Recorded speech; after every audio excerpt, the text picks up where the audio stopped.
네, 여러분 그저께가 24절기로 입동이었습니다. 입동은 겨울에 들어선다 라는 뜻이죠. 그래서 겨울의 시작을 알리는 그런 날이었습니다. 그리고 다음 주 토요일은 소설입니다. 소설이란 것은 작은 눈이 내린다라는 뜻이죠. 그래서 얼음이 얼기 시작한다. 그게 바로 소설의 시작입니다. 어느덧 여러분 겨울이 성큼 다가왔습니다. 여러분 겨울을 맞이할 준비, 입동 준비를 잘하고 계시는지요? 저는 겨울을 준비할 때 이것을 준비하기 작년부터 이것을 준비하고 있습니다. 뭐냐면은 이 창문에 바람이 세차게 들어오지 않습니까? 그래서 창문을 뽁뽁이만 예전에 이렇게 붙였는데 그걸로는 안 되더라고요. 그래서 창문 틀 전체를 비닐로 감싸버리는 거예요. 그리고 찍찍이를 틀에다가 붓고 그다음에 이 방풍 비닐을 두꺼운 거를 사가지고 크기에 맞춰서 다 잘라가지고 전체를 찍찍이로 붙여버립니다.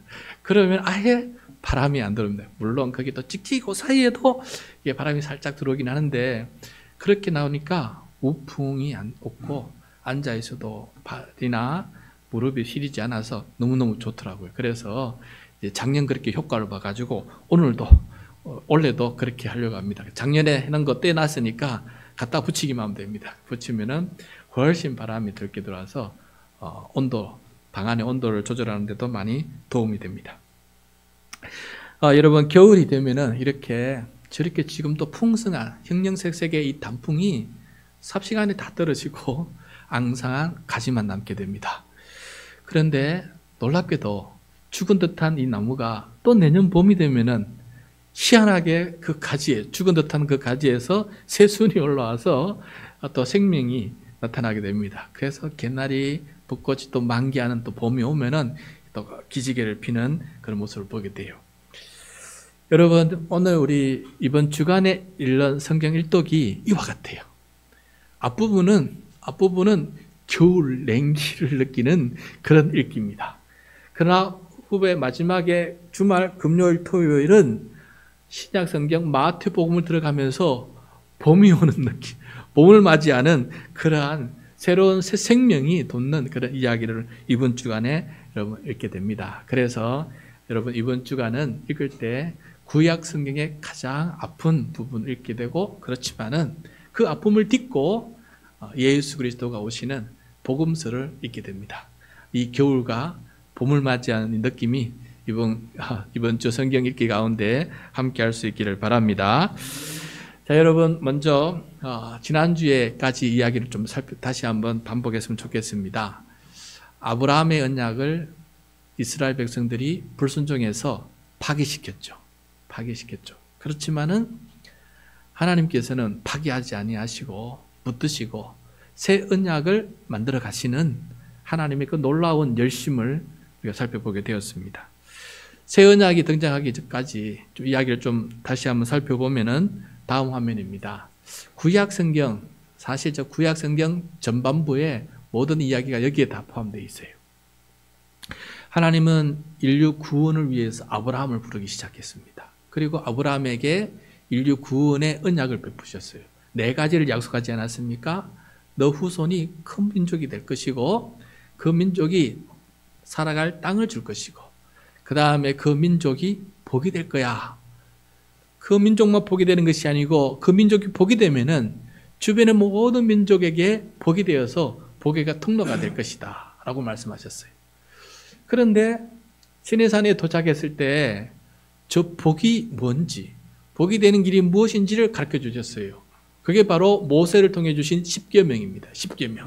10계명이 바로 복이 되는 길이고 모든 민족에게 복이 되는 통로가 되는 길을 가르쳐 주신 거예요. 그 10계명 중에서도 가장 중요한 게 뭐라 그랬습니까? 앞에 있는 1계명과 2계명이에요. 다른 말로 하면은 세상의 모든 거짓 신들은 치워버리고 유일하신 창조주 참 하나님만 섬기는 사람이 되는 게 복의 근원이다. 그게 복이다. 그래서 하나님만 섬기는 하나님의 나라가 되어서 주변 모든 민족에게 창조주 하나님을 가르쳐주고 거짓 우상 숭배로부터 벗어나서 하나님께로 돌아오는 그 역할을 잘 감당해 주기를 바랬습니다. 이게 바로 하나님께서 계획하신 인류 구원의 계획이에요.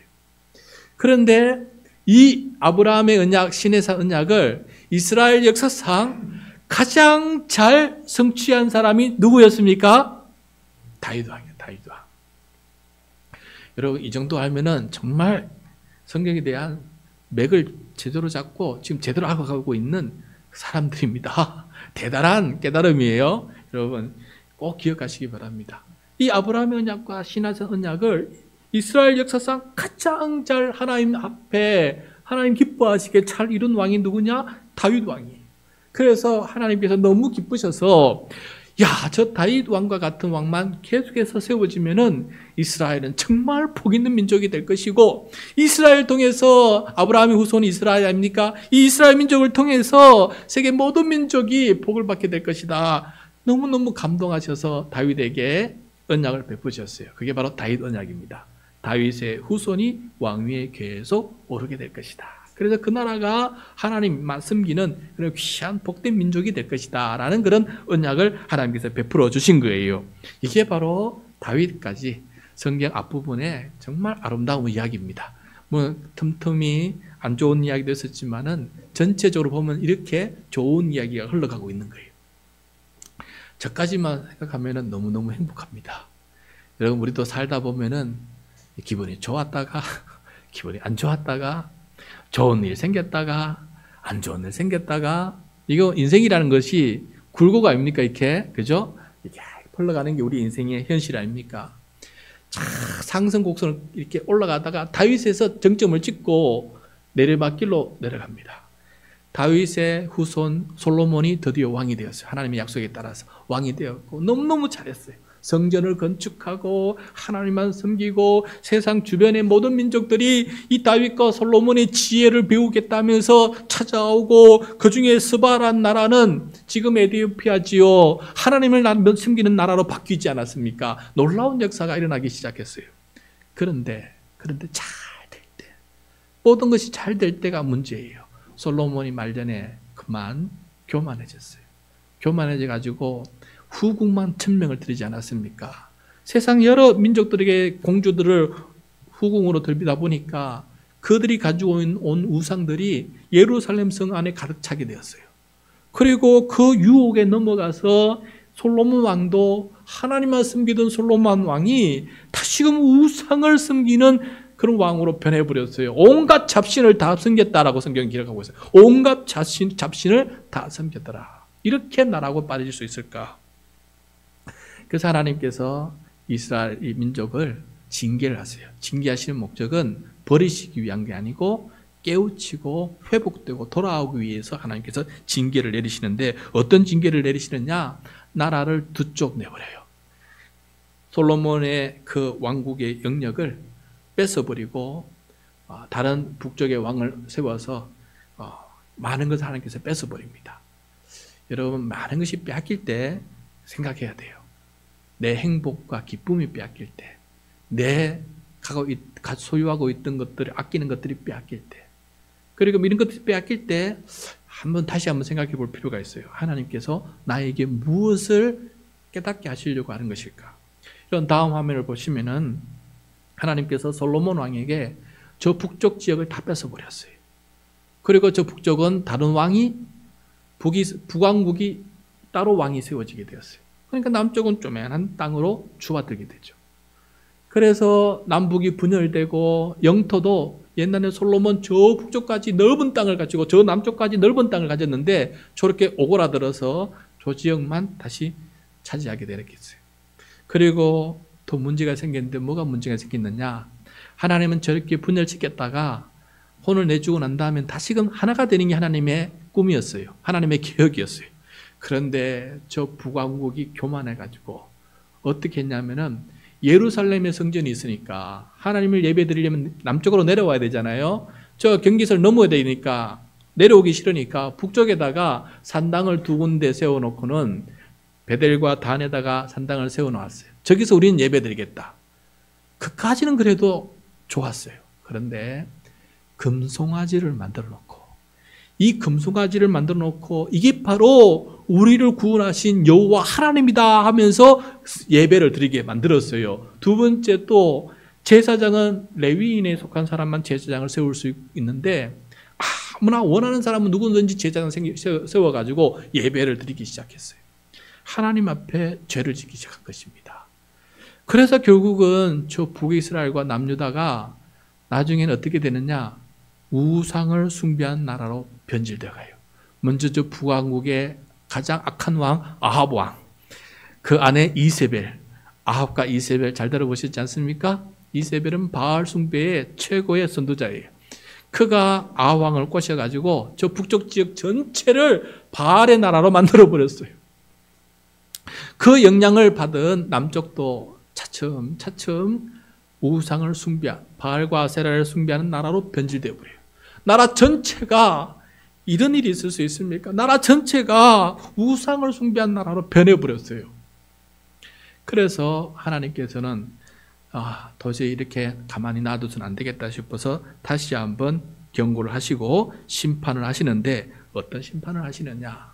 아프지만은, 하나님도 아프지만은 더 큰 심판을 내려요. 다음 화면을 보시면은 아수르 제국이 저 북왕국을 침략하게 하고 북왕국을 멸망시켜버려요. 왕과 백성을 저 아수르 수도 니느웨로 포로로 붙잡아가 버립니다. 저렇게 해서 먼저 북왕국이 멸망해요. 그 다음에 좀 뒤에 100여 년 뒤에 바벨론 제국이 남왕국을 쳐들어와서 남왕국을 멸망시켜버려요. 성전도 파괴시켜버리고 예루살렘 그 성벽도 다 허물어뜨려 버리고 왕과 지도자들, 백성들, 또 똑똑한 모든 기술자들을 다 잡아가지고 저 바벨론으로 끌고 가버린 거예요. 하나님의 나라가 흔적 없이 저렇게 완전히 사라지는 일이 벌어집니다. 여러분, 우리는 그 이야기 그처럼 보지만 내 나라, 우리가 이스라엘이라고 생각해 보세요. 처참한 일이 벌어진 거예요. 처참한 일이. 저렇게 하나님께서 보내버리니까 어떤 일이 벌어지느냐? 하나님의 인류 구원의 계획, 아브라함의 언약이 다 무너지는 거예요. 다음 화면을 보시면은 아브라함의 언약 4가지 약속이 다 파기돼 버려요. 자, 땅에서 쫓겨나서 버렸어요. 땅을 잃어버렸어요. 그러니까 땅을 주겠다는 언약 다 파기됐죠. 그 다음에 큰 민족이 된다는데 저렇게 뿔뿔이 흩어져서 소수민족으로, 다른 나라에 가서 소수민족으로 살아가요. 그러니까 큰 민족을 이루겠다는 그 아브라함 언약도 완전히 파괴됐죠. 그 다음에 창조주 하나님만 섬기는 복의 근원이 되는 민족이 된다 했는데 우상을 숭배하는 민족이 되었으니 복이 아니라 화가 되고 말았어요. 화가.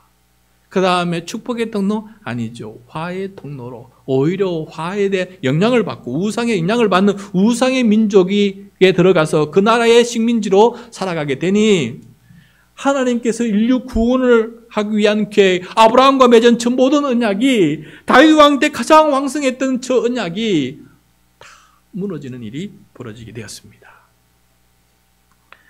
이 절망의 상황에 그 자리에서 소수 몇몇 사람들이 회개하기 시작했어요. 야, 우리가 왜 이렇게 멸망했지?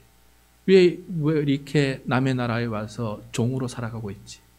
그때서야 깨닫기 시작하고 회개하기 시작하고 하나님 우리를 불쌍히 여겨주십시오 하면서 하나님을 찾는 일들이 저렇게 포로가 되어가서 남의 땅에 가서 이제 일어나기 시작했어요.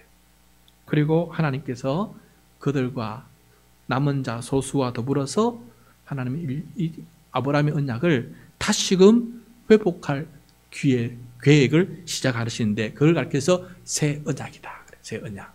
새 언약은 아브라함의 언약은 버리는 게 아니고 이 아브라함의 언약을 새롭게 다시금 회복하는 언약이다라는 거예요. 새롭게 다시금 회복하는 언약이다. 다음 화면을 보시면은 먼저 처음으로 선지자 예레미야에게 나라가 남왕국이 다 멸망하고 성전이 파괴되고 성벽이 다 무너진 그 유다 땅에 머물러서 울며 기도하던 그 예레미야 선지자에게 하나님께서 걱정하지 마라. 내가 새 언약을 맺을 것이다 라고 약속해 주신 말씀을 해요. 예레미야 31장 31절 33절 새 언약을 맺을 것이다. 그리고 이 언약은 돌판에 새겨진, 십계명 돌판에 새겨진 그런 언약이 아니고 마음판에 새겨지는 그런 언약이 되어서 다시금 저 백성이 붙들려갔던 저 백성이 돌아와서 하나님의 백성으로 회복될 것이다 라는 것을 처음으로 알려줬어요. 그 다음에 시간이 좀 흘러서 바벨론의 포로로 붙잡혀갔던 선지자가 있었는데 에스겔이에요. 거기서 하나님의 말씀을 전하고 백성들을 위로하고 말씀을 가르치는 에스겔 제사장인데, 이 선지자를 통해서 하나님은 이 새 언약을 좀 더 알려줘요. 다음 화면을 보시면은 내 종 다윗이 그들의 왕이 되리라. 여러분, 이미 다윗 왕은 400여 년 전에 없는 사람이에요. 근데 내 종 다윗이 그들의 왕이 된다는 것은 그 다윗과 같은, 하나님께서 그렇게 기뻐하셨던 그 다윗과 같은 왕이, 새로운 다윗 왕이 세워져서 옛적의 그 영광을 회복해 나갈 것이다 하는 그런 약속을 해주시는 거예요. 그리고 이번의 언약은 영원한 언약이 되게 할 것이다. 파기되지 않는 영원한 언약으로 하나님께서 만들어갈 것이다 라는 그런 메시지를 에스겔에게 들려주시는 거예요. 그러고 난 다음에 에스겔과 함께 바벨론에 있었던 제2 이사야에게 하나님께서 또 얘기해 주십니다. 다음 화면을 보시면 이사야 65장 17절 말씀, 18절 19절 말씀인데, 보라, 내가 새 하늘과 새 땅을 창조할 것이다. 처음 얘기하시는 거예요. 하나님께서 만드신 하늘과 땅이 있는데 내가 예루살렘과 이스라엘만 새롭게 창조하는 것이 아니라 이 온 세상, 인간의 죄악 때문에 파괴되고 오염되고 무너지고 파괴되어가는 이 온 세상, 하늘과 땅을 새 하늘과 새 땅으로 새롭게 변혁시키는 놀라운 새 창조를 이루어갈 것이다 라고 하는 저 먼 미래 이야기까지 이렇게 얘기해 주시는 것을 보게 돼요. 이 새 언약을 받아들이게 보니까 어떤 것이냐, 아브라함의 언약이 회복되는데 어떻게 회복되느냐, 놀랍게 다시금 파괴되지 않는 영원한 언약으로 회복되는 거예요. 그래서 다음 화면을 보시면은, 자, 바벨론 적에서 받은 새 언약은 어떤 언약이냐, 땅은 다시 귀환할 것인데 귀환해서 얻을 땅은 이제는 영원한 땅이 될 것이다. 영원한 땅. 두 번째, 이 민족이 다시금 돌아가서 번성하게 될 것인데 이 백성은 이제는 영원토록 하나님의 백성으로 남을 것이다. 세 번째, 주님만 예배하는 복을 영원토록 누릴 것인데 그 성전, 하나님만 섬기는 그 성전을 다시는 파괴되지 않는 영원한 성전으로 하나님께서 만드실 것이다. 그래서 열방이 돌아와서 온 세상이 하나님의 나라로, 하나님의 통치와 다스림을 받는 영원한 하나님의 나라로 변화될 것이다. 이게 바로 새 언약이에요. 이 언약이 이루어지면 얼마나 기쁘고 행복한 일입니까? 그 바벨론에서 회개한 백성들이 이 새 언약의 희망을 품고 다시금 돌아오게 되는 것입니다. 다시금 돌아올 기회를 하나님께서 만들어 주시는데 어떤 기회가 만들어지느냐? 다음 화면을 보시면은 저 바벨론 제국이 멸망하게 돼요. 그러고 난 다음에 바사 제국이 통치하게 됩니다. 바사 제국은 우리 역사 제국은 페르시아예요. 페르시아 제국. 페르시아 제국이 등장하면서 페르시아의 초대 왕 고레스 왕은 어떤 정책을 펼치느냐면은 모든 포로된 민족을 자기 땅으로 돌아가게 하는 선량한 정책을 펼쳐요. 그동안 여기서 거의 70년 동안 붙잡혀 살았는데 이제는 돌아가도 좋다. 그래서 돌아가라.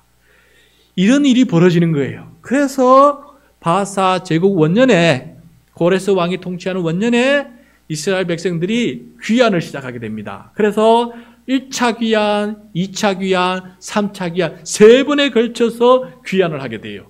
1차 귀환해서 성전을 다시금 건축하고 2차 귀환해서 에스라가 신앙 대부운동을 일으켜요. 그리고 느헤미야가 3차 귀환해서 무너졌던 그 예루살렘 성벽을 다 다시 재건하고 다시 세워나가는 일을 하게 됩니다.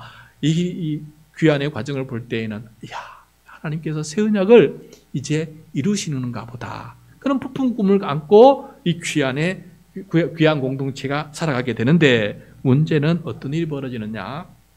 다음 화면을 보시면은 페르시아 제국이 계속해서 이 땅을 식민지 지배하게 돼요.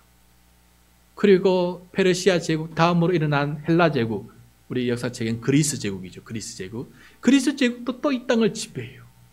새 다윗 왕이 왕으로 등극할 수 없는 거예요. 계속해서 식민지로 살아가는 거예요.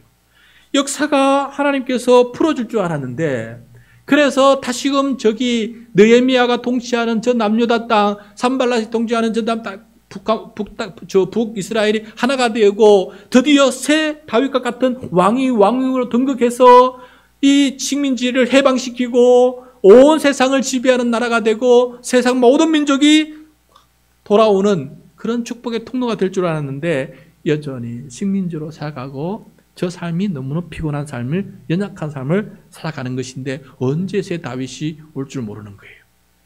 그래서 그들은 하나님께서 언약을 베푸셔 주셨으니 그 언약을 이룰 새 다윗을 기다리기 시작했어요. 하나님, 새 다윗을 빨리 보내주십시오. 빨리 보내주십시오.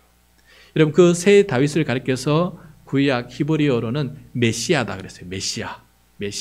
메시아를 기다립니다.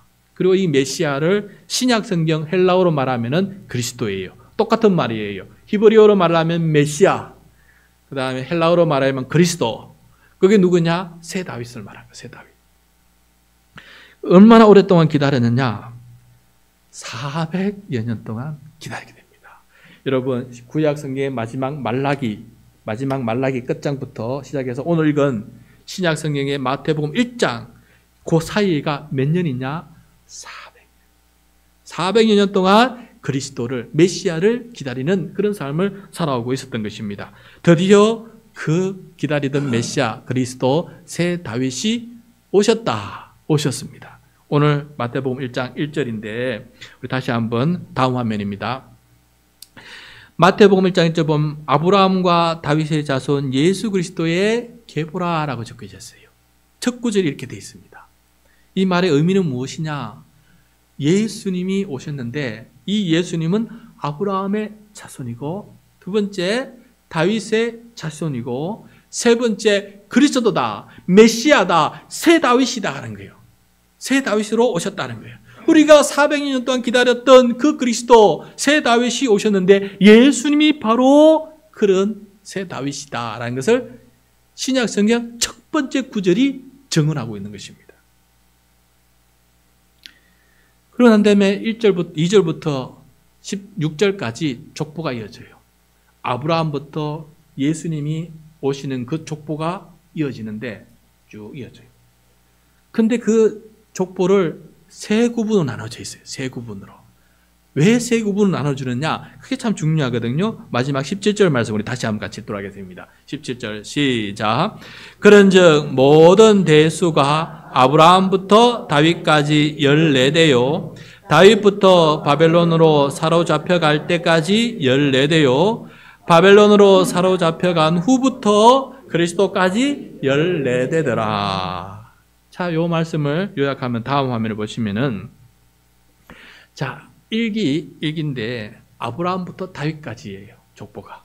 이것은 아브라함의 언약이 다윗 때 가장 잘 성취되었다 하는 것을 보여주는 일기, 가장 상승하는, 이스라엘 역사가 가장 좋게 상승하는 시기예요. 그래서 아브라함부터 다윗까지 아브라함의 언약이 다윗 때 가장 잘 이루어졌다는 것을 이야기해 주고 있어요. 근데 2기는 반대예요. 2기는 다윗부터 바벨론 포로로 잡혀가는 게, 언약이 파괴되고 절망 속에서 살아가는데 그 바벨론에서 하나님께서 새 언약을 선포하시면서 아브라함의 언약을 새롭게 회복할 것이다 라는 희망을 선포하는 기간이에요. 그 다음에 바벨론의 포로에 돌아왔어요. 돌아와서 성전을 건축하고 성벽을 건축하고 이제 정말 새 다윗이 일어날 줄 알았는데 여전히 식민지로 살아가요. 그래서 기다리기 시작합니다. 그리스도, 메시아, 새 다윗이 올 때까지 그들이 기다리는 그 절기가 이어져요. 그게 3기입니다. 그 마지막에 그리스도가 오셔서 예수 그리스도께서 유대인의 왕으로, 새 다윗 왕으로 오셨다라는 것을 지금 이야기하고 있는 것입니다. 자, 여러분, 새 다윗으로 오신 예수님은 어떤 왕이었느냐? 옛적 다윗과 같은 왕이 아니에요. 옛적 다윗 같은 왕이었으면은 또 이스라엘 왕국은 불순종하고 우상 숭배로 또 멸망할 거예요. 그래서 이번에 보내시는 하나님께서 보내신 새 다윗은 옛 다윗과 다른 왕이에요. 어떻게 다르느냐? 그것도 미리 하나님께서 선지자를 통해서 알려주셨어요. 첫 번째 새 다윗은 고난받는 종으로 올 것이다. 고난받는 종으로 올 것이다. 이사야 53장 1절부터 12절인데 5절과 6절인데 요거 같이 한번 읽을까요? 시작. 그가 찔림은 우리의 허물 때문이요 그가 상함은 우리의 죄악 때문이라. 그가 징계를 받음으로 우리는 평화를 누리고 그가 채찍에 맞음으로 우리는 나음을 받았도다. 우리는 다 양 같아서 그릇 행하여 각기 제 길로 갔거늘 여호와께서는 우리 모두의 죄악을 그에게 담당시키셨도다. 그가 자기 영혼에 수고한 것을 보고 만족하게 여길 것이라. 나의 의로운 종이 자기 지식으로 많은 사람을 의롭게 하며 또 그들의 죄악을 친히 담당하리로다. 아멘. 새 다윗 왕 그리스도는 옛적처럼 칼과 병마와 수레로 무력으로 다스리는 그런 왕이 아닙니다. 오히려 고난받는 종이 되어서 우리의 모든 죄짐을 대신 짊어지고는 엄청난 능력의 왕이에요. 우리는 한 사람의 죄짐도 내 죄짐도 제대로 못 지어요. 그런데 이 다윗은 새 다윗은 인류 모두의 그 모든 죄악을 짊어지고 대신 죄의 열매인 죽음을 대신 감당하시는 그런 종이에요. 그리고 자기가 대신 우리 대신 죽으시고 죄인 대신 죽으시고 죄인을 용서해 주시죠. 죄인을 용서해 주고 죄인이 아니라 예수님 덕택에 의인으로 삼아주고 의인으로 만들어 줄 그런 놀라운 새 다윗이다는 겁니다. 그분은 우리의 죄짐을 대신 짊어질 뿐만 아니라 우리 같은 죄인을 하나님의 존귀한 자녀로 하나님의 자녀로 회복시켜주는 천국 백성으로 회복시켜주는 놀라운 일, 기적과 같은 일을 만드실 그런 왕이다. 그래서 고난받는 종이다. 그 다음에 또 하나님께서 새 다윗은 옛적과 같은 다윗 왕과 같지 않다 하면서 어떻게 말씀하시냐면 이 새 다윗은 하나님의 아들이다 하는 것도 알려줘요. 하나님의 아들이다. 다니엘서 7장 13절 14절입니다. 시작. 내가 또 밤 환상 중에 보니 인자 같은 이가 하늘 구름을 타고 와서 옛적부터 항상 계신 이에게 나아가 그 앞으로 인도되매 그에게 권세와 영광과 나라를 주고 모든 백성과 나라들과 다른 언어를 말하는 모든 자들이 그를 섬기게 하였으니 그의 권세는 소멸되지 아니하는 영원한 권세요 그의 나라는 멸망하지 아니할 것이니라. 영원한 나라가 될 것이다 라고 말씀해 주고 있습니다. 다니엘이 환상을 보는데 다니엘은 바벨론에서 살아가던 선지자예요. 요셉처럼 요셉이 애굽에서 지혜로워 가지고 애굽의 총리가 되지 않았습니까? 다니엘은 바벨론에서 지혜로워서 바벨론의 총리가 됐어요. 그리고 이 바벨론 제국 동안 계속해서 영화를 누리고 그 다음 페르시아 제국, 바사 제국이 되었을 때까지 계속해서 살아갔던 이 사람이 바로 이 다니엘입니다. 이 다니엘이 아직도 일어나지 않을 일들을 환상 중에서 보게 되는데 환상을 보는데 옛적부터 항상 계시니 하나님의 보호자에 앉으신 하나님 아버지를 말합니다. 하나님 아버지 앞에 인자 같은 이가 구름을 타고 오는 것을 보게 돼요. 여기서 인자 같은 이란 말을 왜 이렇게 상징적으로 썼냐면은 우리는 아버지가 있고 아들이 있지만은 그동안 이스라엘 역사상 하나님은 아버지가 되시고 하나님의 아들이 있다는 것을 이제까지 알려준 적이 없어요. 그렇기 때문에 다니엘은 저게 뭐지? 마치 우리처럼 인자 같은 이구나. 사람의 아들과 같은 뭔가 보호자에 앉아 계신 분은 아버지 같고 그 구름 타고 오시는 분은 마치 사람의 아들처럼 하나님 아버지의 아들 같은 그런 모습이다. 그런 느낌을 받은 거예요. 그래서 인자 같은 이, 아들 같은 이가, 사람의 아들과 같은 이가 항상 계신 이 앞에 하나님 아버지 앞으로 오는 거예요. 그런데 그 아버지께서 아들 이 인자 같은 이에게 모든 권세를 주시는 거예요. 모든 것을 주셔서 세상 모든 민족이 섬길 왕권을 주시고 그 왕권으로 이룰 영원한 나라의 왕이 될 것을, 왕위 오를 것을 보여주신 거예요.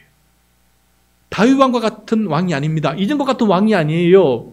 하나님의 자녀로 아들로 오셔서 세상 모든 민족의 왕이 되고 영원한 나라를 만들어갈 영원한 왕으로 오실 분이 있다는 것을 다니엘 통해서 지금 말씀해 주고 있는 것입니다. 그래서 여러분 오늘 마태복음, 이번 주 읽을 마태복음 20장 28절이에요. 다음 화면 보시면은 마태복음 20장 28절에 예수님께서 스스로 어떻게 제자들에게 말씀하시느냐, 이 말씀이 굉장히 중요해요. 20장 28절 같이 읽겠습니다. 시작. 인자가 온 것은 섬김을 받으려 함이 아니라 도리어 섬기려 하고 자기 목숨을 많은 사람의 대속물로 주려 함이니라. 한글로 보면 인자인데 영어로 보면, 원어에 보면 그 인자예요. 바로 그 인자. 정관사 더가 붙어 있어요. 더 son of God이에요. 더 son of man이에요. 참. 더라고 붙여 있어요. 그게 뭐냐 하면은 여러분도 알고 있고 나도 알고 있는 그 인자 아시죠? 바로 그 인자. 그 인자가 바로 나다라는 것을 말씀해 주는 거예요. 아까 다니엘이 말했던 것처럼 하나님의 보좌 앞에서 하나님의 아들 같은 그 인자라고 그분이 오신다고 했는데 그 인자가 바로 내가 바로 그 인자다라는 것을 지금 말씀해 주고 있는 거예요. 두 번째, 인자가 온 것은 섬김을 받으러 다윗 왕처럼 세상 왕처럼 섬김을 받으러 온 것이 아니고 도리어 섬기려 하고 자기 목숨을 많은 사람의 대속물로 고난받는 종으로서 대속적인 죽음을 통해서 많은 죄인을 의인으로 만들어주는 그런 대속물로 주려고 내가 왔다라고 말씀하고 있는 것을 보게 돼요. 그러니까 앞에 이사야와 다니엘을 통해서 알려주신 새 다윗이 어떤 다윗이라는 것을 알려주셨는데 그 새 다윗의 모습을 다 이루시는 분이 바로 예수 그리스도고 예수 그리스도는 그것을 이루기에 내가 왔다라고 천명하고 있는 것을 보게 돼요. 그래서 예수님은 바로 그 인자이시고 바로 그 고난받는 종으로서 영원한 왕이 되실 분으로 이 땅에 오셨다라는 것을 이렇게 정언하고 예수님 스스로가 이것을 말씀하고 있는 것을 보게 됩니다. 그렇죠. 여러분, 옛날 다윗으로는 인류를 구원할 수가 없습니다. 이제는 하나님께서 나서십니다. 하나님께서 친히 나서셔서 친히 고통을 받으시고 친히 우리를 용서해 주시고 친히 우리를 자녀 삼아 주시는 일을 하나님께서 행하심으로 인간은 아무리 해도 안 되니까 아담의 죄악을 회복하려고 노아를 보내고 아브라함을 보냈지만 안 돼요. 다윗을 보내고 했지만 또 안 돼요. 그래서 이제는 친히 하나님께서 아들을 보내셔서 자기 아들을 십자가에 매달게 하심으로 영원한 놀라운 왕위를 만들어 가시는 하나님의 나라를 만들어 가시는 이 계획을 진행하고 계신 것을 우리들에게 보여주고 계시는 것입니다. 그래서 이번 주가 읽으실 때 이 마태복음 읽으면서 예수님이 그저 오신 게 아니구나. 이 구약 성경의 이 모든 이 죄악된 역사를 거쳐서 그래서 오신 분이 바로 예수님이시구나. 갑자기 뿅 해서 나타나신 분이 아니고 이 모든 아브라함의 이 언약의 이 인류 구원의 계획을 하나님께서 친히 책임지고 이루시기 위해서 그렇게 오신 분이 바로 예수님이시구나 라는 것을 깨닫고 예수님을 좀 새롭게 볼 수 있는 그런 안목이 생길 수 있기를 바랍니다.